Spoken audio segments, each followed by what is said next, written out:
Let's rewind thousands of years. The earliest cargo ships weren't steel giants. They were simple vessels made of wood or animal hides. Around 3000 BCE, the Egyptians were already using boats to haul goods like grain and stone along the Nile River. These boats were lightweight, but they could carry impressive loads. Phoenicians and Greeks were seafaring civilizations who built wooden ships with square sails, designed to carry wine, olive oil, and precious metals across the Mediterranean. These early cargo ships relied entirely on wind power and human muscle. Imagine rowing across the sea with a boat full of amphorae. Talk about a workout. By the Middle Ages, ships like the European cog and the caravel took things up a notch. These vessels had high sides and could carry more cargo, like spices, silk, and timber. The age of exploration in the 15th and 16th centuries saw ships like these crisscrossing the globe, connecting Europe, Asia, and the Americas. But sailing was slow, risky, and completely at the mercy of the wind. The birth of containerization, the rise of mega-container ships. Everything changed in the 19th century with the Industrial Revolution. Enter the steamship. These bad boys didn't need to wait for the wind. Powered by coal and later oil, steamships like the SS Great Britain, launched in 1843, could travel faster and more reliably. They were also built with iron and later steel, making them tougher and capable of carrying heavier loads. Steamships revolutionized global trade. Goods like cotton, tea, and machinery could now be transported across oceans in weeks, not months. Ports became busier, and global economies started to boom. But steamships had their limits. They were expensive to run, and coal took up valuable cargo space. The breakthrough idea that would change everything came from Malcolm McLean, an American businessman who saw the potential for streamlining the process. McLean had spent years in the trucking industry and recognized that the same standardized method of transporting goods on trucks could be applied to shipping. His vision was simple: create a standardized, durable metal container that could be easily loaded onto trucks, trains, and ships, eliminating the need for labor-intensive loading and unloading at each step of the journey. In 1956, McLean successfully launched the first containerized shipping service using the Ideal X, a converted oil tanker. The Ideal X sailed from Newark, New Jersey, to Houston, Texas, carrying just 58 containers. While this first container ship was relatively small, the concept was revolutionary. For the first time, goods could be transported in large uniform containers that could be easily transferred between different modes of transport. The shipping industry immediately saw the potential to reduce loading times and increase efficiency. The early days of container shipping involved retrofitting existing ships, and the Ideal X was just the beginning. Soon after, more container vessels were constructed, but they were still relatively small, with most ships carrying fewer than 1,000 containers. However, this marked the first step in a new era of global trade. Ports around the world began to adapt to the container system, building specialized facilities to handle containers, which further accelerated the growth of containerized shipping. The 1960s, 1970s. Standardization and early growth. The 1960s saw containerization take off. A key breakthrough was standardization. In 1968, the International Organization for Standardization, or ISO, set the 20-foot and 40-foot containers as global standards. This meant containers could be used anywhere, from New York to Tokyo, without needing custom equipment. Ships grew to match. By the late 1960s, vessels like the American Lancer could carry around 1,200 TEUs. These ships were purpose-built, with cellular holds designed to stack containers securely. Diesel engines replaced steam, boosting efficiency and speed. Ports adapted too, with specialized cranes that could lift 30 tons, making loading faster and safer. By the 1970s, container shipping was starting to gain traction, and the industry began to embrace larger, purpose-built vessels to meet the growing demand for faster, more efficient cargo transportation. The early container ships were still based on the idea of retrofitting existing vessels, but as the demand for containerized goods grew, the need for more specialized ships became apparent. In 1970, the Fairland became the first purpose-built container ship. It was designed specifically for carrying containers, marking a major turning point for the industry. The Fairland had a capacity of 2,000 TEUs, which was a significant step forward from the earlier vessels. It was the first time a ship was fully optimized for containerized cargo, with modern container handling systems and an efficient layout that maximized the space available for containers. Over the next 2 decades, the shipping industry saw continued growth in the size of container ships. The 1980s were a time of great advancement in vessel design. Container ships grew larger, more efficient, and more reliable.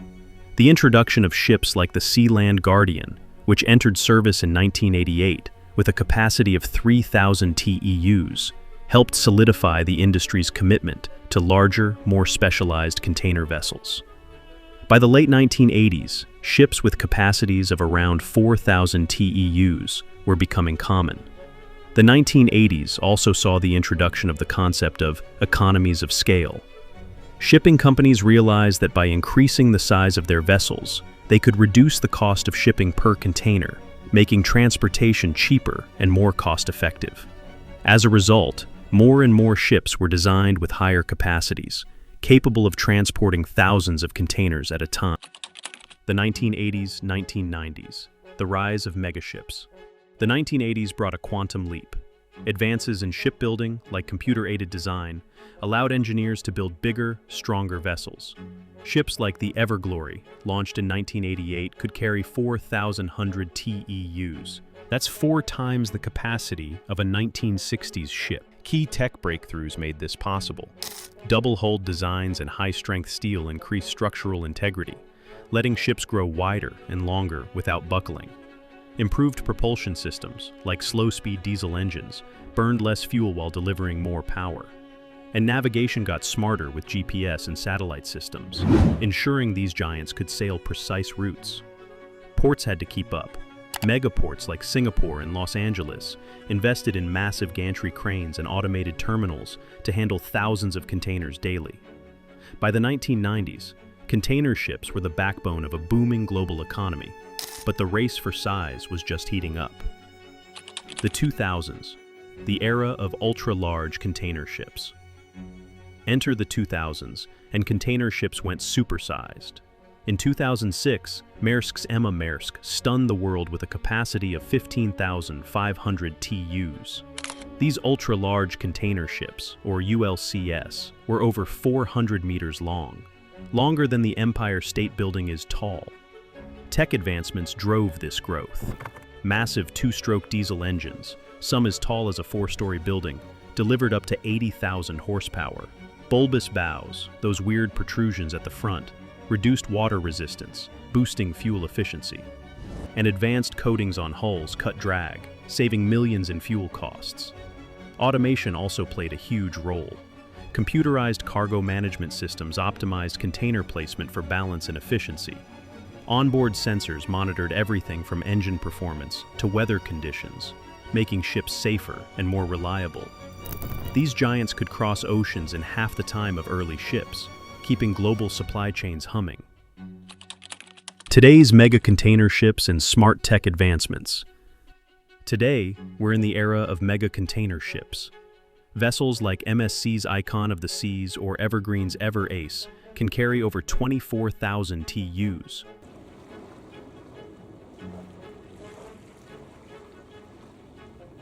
That's enough cargo to fill 12 miles of trucks, end to end.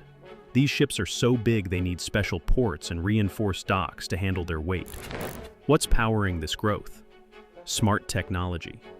AI systems now optimize routes by analyzing weather, currents, and even port congestion, saving fuel and time. Digital twins, virtual models of ships, allow engineers to test designs and predict maintenance needs.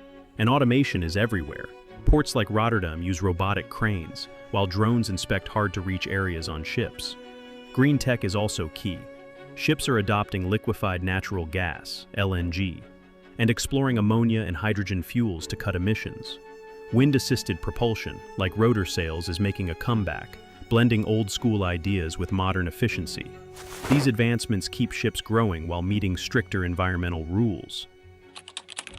Impact and challenges. container ships have transformed the global supply chain. Today, 90% of the world's goods travel by sea, and containerization makes it fast and cheap. A smartphone from China can reach the US in weeks, not months, thanks to these giants. But challenges remain. The 2021 Ever Given Suez Canal blockage showed how one ship can disrupt global trade.